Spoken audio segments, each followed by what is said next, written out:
If you struggle every single day with painful bloating, then this video is for you.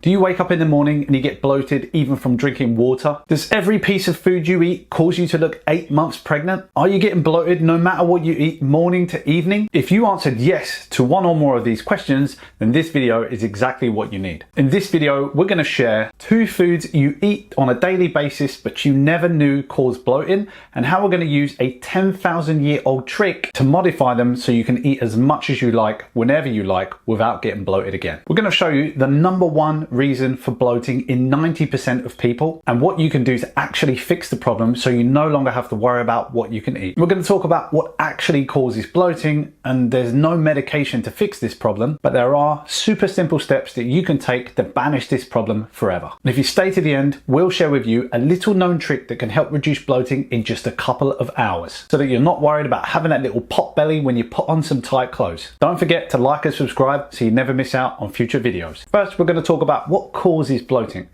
In my opinion, bloating is caused by something called dysbiosis. Dysbiosis is an imbalance between the positive and the opportunistic bacteria that live inside your bowel.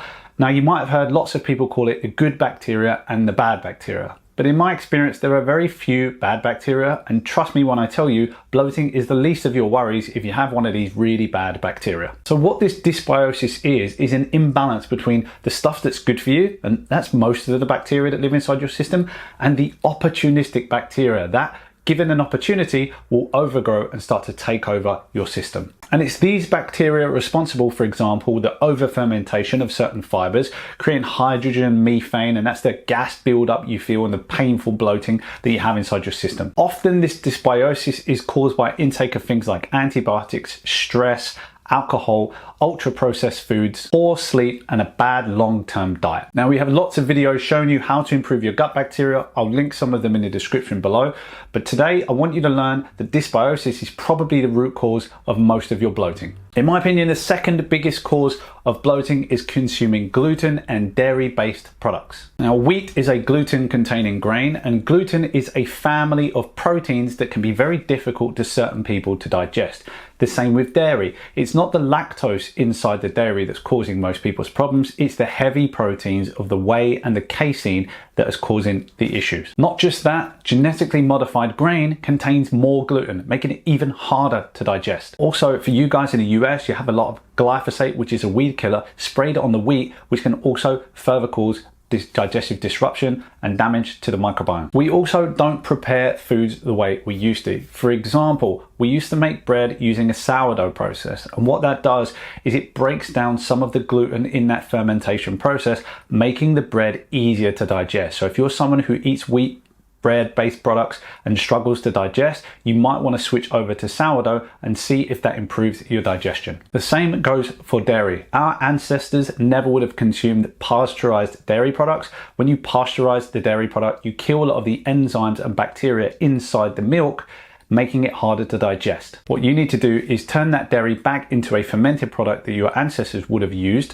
such as yogurt or kefir or even sour cream, which makes it significantly easier to digest the dairy and is less likely to cause you bloating problems. And finally, stress is one of the biggest causes of bloating, as it slows down motility, kills your gut bacteria, and generally disrupts your acid production inside your stomach, which means that all the enzymatic processes from the pancreas and then the gallbladder and the liver afterwards also get reduced. So if your stomach acid is not sufficient because your stress levels are too high, then that can cause further digestive problems down into the colon, leading into bloating. Another way that stress causes disruption to your digestive system and bloating is that it takes you out of what we call the rest and digest, or the parasympathetic state.